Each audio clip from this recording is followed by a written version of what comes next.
ఇక డీటెయిల్స్ చూస్తే తెలంగాణ శాసనసభలో 2026-27 ఆర్థిక సంవత్సరానికి సంబంధించిన వార్షిక బడ్జెట్ను డిప్యూటీ సీఎం ఆర్థిక శాఖ మంత్రి మల్లు భట్టి విక్రమార్క ఇవాళ ప్రవేశపెట్టారు.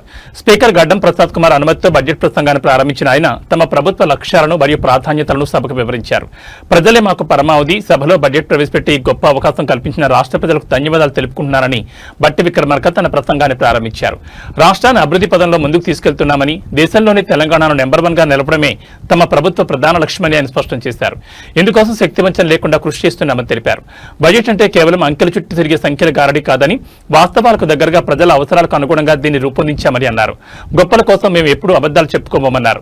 తమ ప్రభుత్వంలో సంక్షేమానికి, మహిళా అభివృద్ధికి తొలి ప్రాధాన్యత ఉంటుందని ఆయన వెల్లడించారు.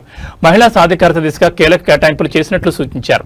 రాష్ట్ర సంస్కృతిని కాపాడడంలో తమ ప్రభుత్వం ముందుంటుందని, గద్దర అవార్డుల ద్వారా కళాకారులను గౌరవించామని తెలిపారు.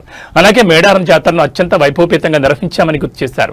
రాష్ట్ర వార్షిక బడ్జెట్ 3,24,234 కోట్లని డిప్యూటీ సీఎం మల్లు భట్టి విక్రమార్క తెలిపారు. అందులో రెవెన్యూ వ్యయం 2,34,406 కోట్లని, మూలధన వ్యయం 47,267 కోట్లని తెలిపారు. ఇక రాష్ట్ర తలసరి ఆదాయం 4,18,931 కోట్లుగా ఉందని, వృద్ధి రేటు 10.20% ఉందన్నారు. తలసరి ఆదాయం, రాష్ట్ర తలసరి ఆదాయం గణనీయంగా పెరిగింది. 2025-26 ఆర్థిక సంవత్సరంలో ప్రస్తుత ధరల ప్రకారం రాష్ట్ర తలసరి ఆదాయం 4,18,931 రూపాయలు కాగా, వృద్ధి రేటు 10.2%.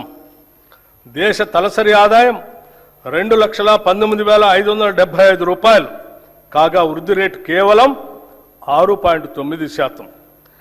దేశ తలసరి ఆదాయంతో పోలిస్తే తెలంగాణ తలసరి ఆదాయం 1,99,356 రూపాయలు ఎక్కువ, అంటే 1.9 రెట్లు ఎక్కువగా ఉంది.